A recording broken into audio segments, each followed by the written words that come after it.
I think the biggest reason for choosing Hong Kong had to do with Hong Kong cinema.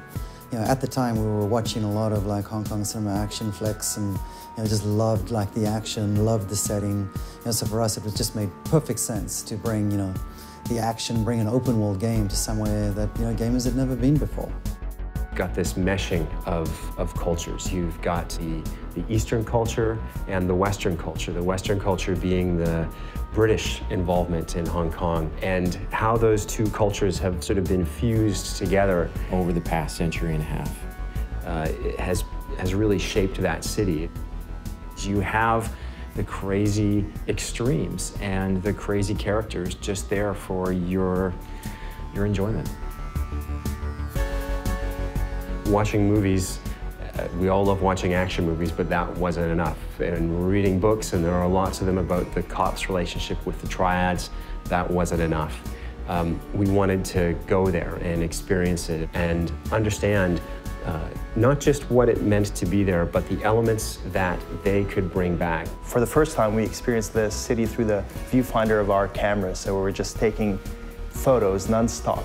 There are parts of the city where it felt like you were just walking in a canyon of signage, you know what I mean? And then from there, the following day, you go to a different part of the city where it feels vast and open and modern.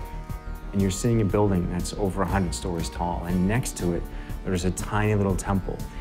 You see guys hanging out on a street corner who look like they were in a street fight, and they were triad guys who actually were in a street fight. The key for us about the triads and about Hong Kong was just how interwoven like the triads are into society. It's not like there's a bad guy that you can point to the whole time. They're part of the fabric. We were really lucky to be able to talk to people on both sides, the police and the triad. We talked to a member of very high up, and I guess you'd call it the Hong Kong Secret Service. He was fascinating to talk to, just in terms of understanding what the threats were in Hong Kong. We talked to a couple of members of the triads as well, who took our writer into some very interesting places. He never felt at risk, but he learned some interesting things. We heard a story when we were there with one of our contacts driving around the city. He told us about a particular entertainment figure who, during his program, had said some rather nasty things about one of the local triad leaders, and that this guy was chopped.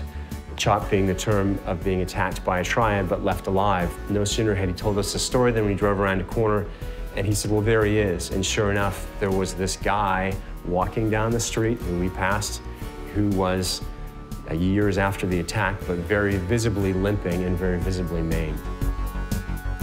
Hong Kong has such a kind of chaotic and multi-layered architectural approach to it, which allowed us to do many new things with the way the player traverses the environment.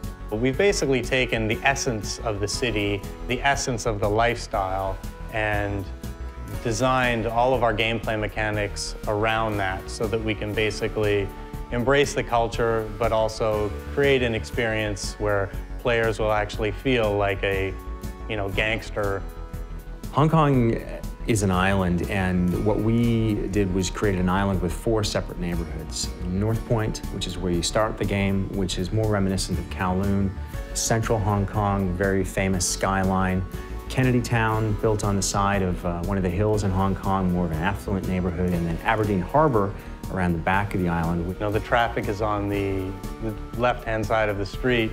We decided, for the sake of authenticity, that we were going to go with that. We wanted to capture a bit of everything, because really what's unique about Hong Kong is its diversity, and we wanted to capture that diversity. And small things like the tiny alleyways, the cluttered alleyways that feel dingy, foreign, and threatening in some ways. Layers of signage and pipes and wires and hanging laundry. It's a bit overwhelming in the beginning, but then you start slowly getting adjusted to what you're seeing.